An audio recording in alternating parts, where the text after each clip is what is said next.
Hello everyone, my name is Ryan Cam, and welcome back to the AFI project. Today, we're going to be taking a look at what is widely considered to be one of the finest movies ever made, and certainly one of the most beloved.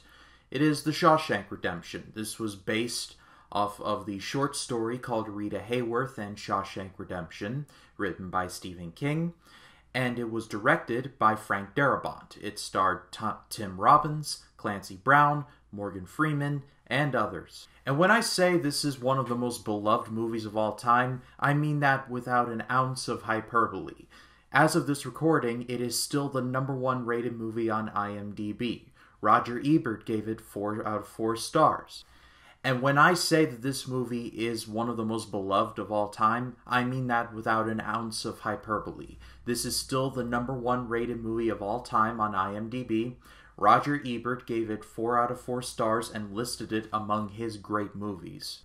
And when it comes to Stephen King movies, this is often seen as one of the best, if not the best. Stephen King himself going on record to say that this is one of his most favorite adaptations of his work. I have a lot of new subscribers here on the channel. Thank you all very much, by the way. But 2 years ago, I did a Stephen King month because It Chapter 2 and Dr. Sleep were both dropping in the same month, so I thought to myself, hey, now's as good a time as any to review a bunch of Stephen King movies. And one of them was The Shawshank Redemption, because I had heard nothing but just fawning praise for it, and I had never seen it.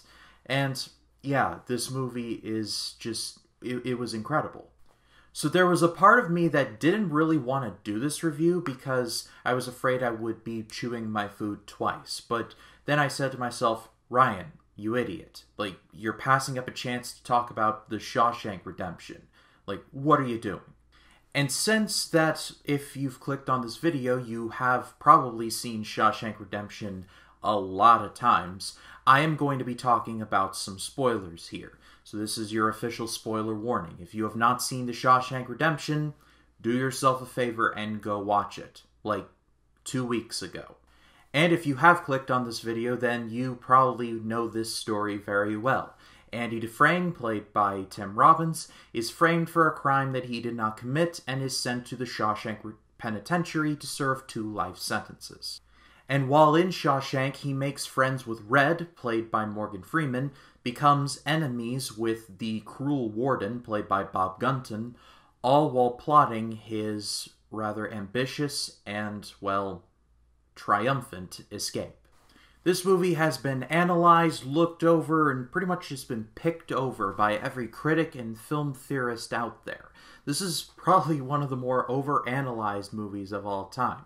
Hell, even on YouTube, there are many interpretations about prison movies and how this is all just one big Bible analogy and that Shawshank represents hell and the outside world is like a literal interpretation of heaven. And this is literally Andy being thrust into hell and having to crawl his way out into heaven. No matter how you slice it, though, The Shawshank Redemption, I believe, is not only one of the most beloved movies of all time, but I believe it's one of the finest movies ever made, period. Like, everybody talks about how Citizen Kane is this transcendent work of film, and I love Citizen Kane, I really do. I think it is a genius movie. But Shawshank Redemption, from a filmmaking standpoint and just from a story standpoint, is just top shelf. Firstly, let's talk about Tim Robbins, because this is by far and away his greatest performance. How he didn't win an Oscar for this is just mind-boggling to me. Among the people approached to play Andy Dufresne, or at least considered, were Gene Hackman and Robert Duvall, which, on a personal note, I think they would have been just a tad too old to play this kind of role, but I don't know, what do I know? But other names include Clint Eastwood, Paul Newman, and Tom Hanks, which meant that in 1994, he would have been the lead in Forrest Gump and The Shawshank Redemption. So think about that for a second. But they ultimately gave the role to Tim Robbins, and I think that he absolutely knocked it out of the ballpark, several times over.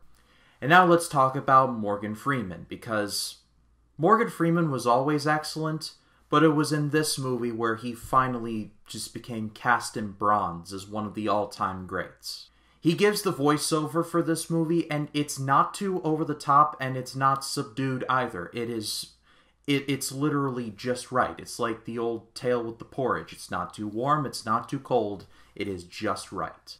And the chemistry between Robbins and Freeman is just excellent. Like, in every scene, you can believe that these two are legit friends. The best scene in the movie is the scene that has been talked about so many times that I don't even really have to say it. It's the scene where the two are up against the wall. Andy Dufresne has been in the hole for a few years now, and it seems like all hope is lost. The library's gone. He's not even really an accountant to the warden anymore. Like, he's at his lowest low. And then Andy is just like, what's the point of all of this? Like, I should be institutionalized, but yet here I am. And Freeman's like, well, what do you want me to do about it? And then Dufresne gives the famous line, Red, you either get busy livin' or you get busy dying. And then Dufresne just gets up and he walks away, and he's like, my escape plans have just moved up. I'm not doing the scene justice. It's fantastic. But we contrast true good with true evil, because, wow, the warden in this movie is a right bastard. He's played by Bob Gunton, and Gunton is one of those actors where if you need a crusty old man to just wag your finger towards, you call Bob Gunton. The previous year, he was the chief of police in Demolition Man, and here, he gives his finest performance as this warden who just really grinds my gears. As a man of faith, whenever he drops a quote from the Bible of, I am the light of the world, I just sit there and be like, and I hope God strikes you down with a lightning bolt. I joke, of course, but there is a lot of truth said in jest. There are, quite frankly, too many interviews in which Stephen King pretty much dunks on religion, and I'm not going to try and confront him on that, or try and divert this into a religious argument, but this is pretty much what Stephen King thinks every religious person is like. Someone who thumps their Bible and pretends to say their prayers while talking out of both sides of their neck and just doing the exact opposite. That is a very gross caricature, but thanks to Bob Gunton's incredible performance, you absolutely hate this warden. And not even in a so bad it's good way. Like, it's just pure white-hot hatred. In legitimately everything, from when he introduces himself to the prisoners, to when he starts laundering money and using his prisoners as pretty much just slave labor, to the cruel and unusual punishment and everything in between. This warden has to be considered among the greatest villains in cinematic history. And just one notch below him is the captain of the guards, played by Clancy Brown. Clancy Brown has an incredible range. He's Mr. Krabs in SpongeBob. He has done tons of animation work where he is this fun and over-the-top person. And in many interviews, you can clearly see that he is just one of the nicest people you could ever hope to meet. But in this movie, he is just the worst. Like, the absolute worst. At a certain point, you're just like, okay, these people did a lot of bad things, but they're not exactly going anywhere, so I mean, treat them with just a tiny bit of compassion. And to this guard, compassion is a 4-letter word. Scene where Andy is like, hey, I can help you with this tax write-off thing. The whole deal between that is struck while pretty much this guard has his hands around Dufresne's throat and threatening to, like, choke slam him off of this building. This guard never takes the high road. He would destroy the high road and build a city in its place.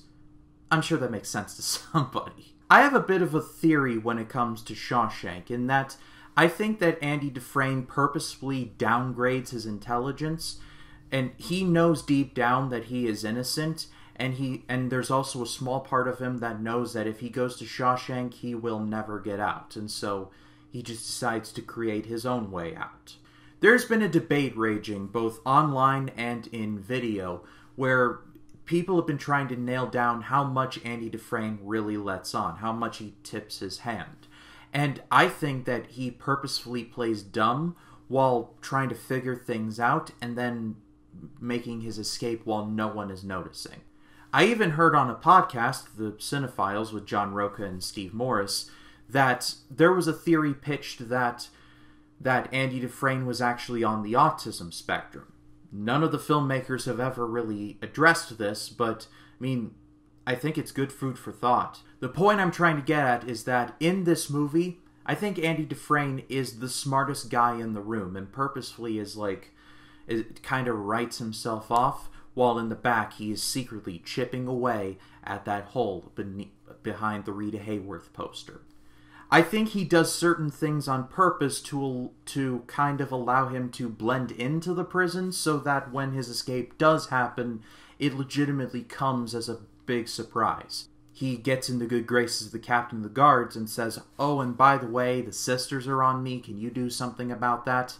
And, well, the guard pays the head sister a visit and, well, sends him to another prison.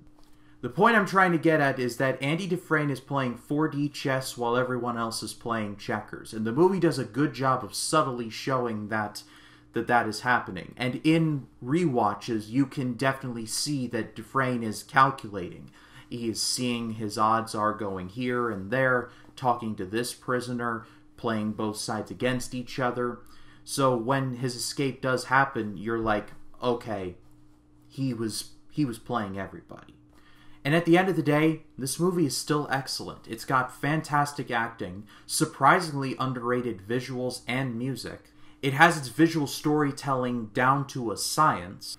And at the end of the day, this is one of the more memorable movies ever made. You could literally walk up to a random stranger and you could be like, "Brooks." And then people just break down crying. If you have not seen The Shawshank Redemption, do yourself a favor and go watch it. It's in the top 5 movies ever made, maybe top 3.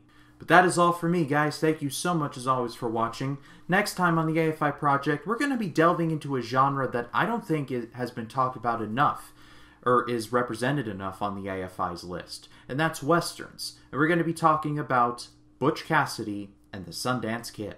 But if you like this video, please be sure to leave a like, comment your thoughts down below, and if you like this video and you want to see more like it, hit the subscribe button and click the bell to allow notifications. That way, when a new video drops, you'll be the first to know about it.